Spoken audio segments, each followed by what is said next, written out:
বন্ধুরা, আজ থেকে কিছুদিন আগে যেভাবে ভারতের পিএম নরেন্দ্র মোদী হোয়াইট হাউসে একটা অন্যরকম পরিবেশ নিয়ে তাকে স্বাগতমকে জানানো হয়েছিল, ট্রাম্পকে নিয়ে দুই দেশের মাঝে যেভাবে বার্তালাপ হয়েছিল, এমনকি ভিআইপি ট্রিটমেন্ট নরেন্দ্র মোদীকে দিয়েছিল, সেটা কিন্তু ইউক্রেনের রাষ্ট্রপতি ভ্লাদিমির জেলেনস্কি একদমই পায়নি। এমনকি হোয়াইট হাউসের অফিসে ইউক্রেনের রাষ্ট্রপতি ভ্লাদিমির জেলেনস্কির সাথে আমেরিকার রাষ্ট্রপতি ডোনাল্ড ট্রাম্পের হওয়া ঝগড়াকে গোটা বিশ্বে এখন চর্চার বিষয় হয়ে দাঁড়িয়েছে। এমনকি কিছুক্ষণের এই ভিডিও ক্লিপে হওয়া বা এই চর্চাটি এখন এতটাই গরম হয়ে যায় যে ট্রাম্প হোয়াইট হাউসের অফিস থেকে জেলেনস্কিকে বাইরে বের করে দিয়েছে। ট্রাম্প জেলেনস্কিকে নিয়ে স্পষ্ট ভাষায় বলেছিল যে আপনি রাশিয়ার সাথে যুদ্ধ করে লাখো ইউক্রেনের প্রাণকে হাতে তুলে দিচ্ছেন। জো বাইডেন যে পয়সা ইউক্রেনকে দিয়েছিল সেটির দ্বারা সম্পূর্ণ আপনি মস্তি মারছেন, এখনো যুদ্ধকে করছেন। ট্রাম্প যুদ্ধের জন্য জেলেনস্কিকে এক হাত নিয়েছে। আর এই ঝামেলার প্রভাব শুধু এখানে সীমিত থাকবে না, বরং আমেরিকা আর ইউক্রেনের মাঝে অর্থাৎ দুই দেশের মধ্যেই পড়বে। বলা হচ্ছে এই চর্চার পরে ট্রাম্প আশা করেছিল যে জেলেনস্কি ট্রাম্পের কাছে ক্ষমা চেয়ে তার ভুলটা হয়তো বুঝতে পারবে আর ট্রাম্পের কাছে সাহায্যের জন্য হাত বাড়িয়ে দিবে, কিন্তু হয়েছে এটার সম্পূর্ণ উল্টো।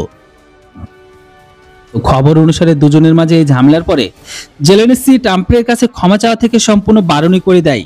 এমনকি ইউক্রেনের রাষ্ট্রপতি আমেরিকার মিডিয়ার সাথে কথা বলার সময় স্পষ্ট জানিয়েছে যে আমার এই চর্চা করে একদমই ভালো লাগেনি।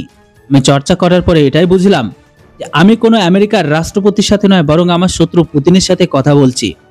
ডোনাল্ড ট্রাম্পের কথা অনুসারে পুতিনের মতনই বিষাক্ত ছিল।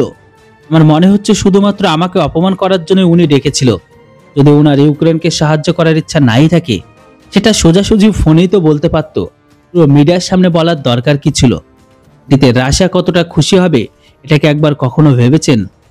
যে যুদ্ধকে নিয়ে আমেরিকা রাশিয়াকে প্রতিবন্ধকতা করে রেখেছে, সেই আমেরিকা এখন ইউক্রেনকে বলছে যে ইউক্রেন এখন তৃতীয় বিশ্বযুদ্ধের কারণ হয়ে যাচ্ছে। এটা সত্যি অনেক খারাপ।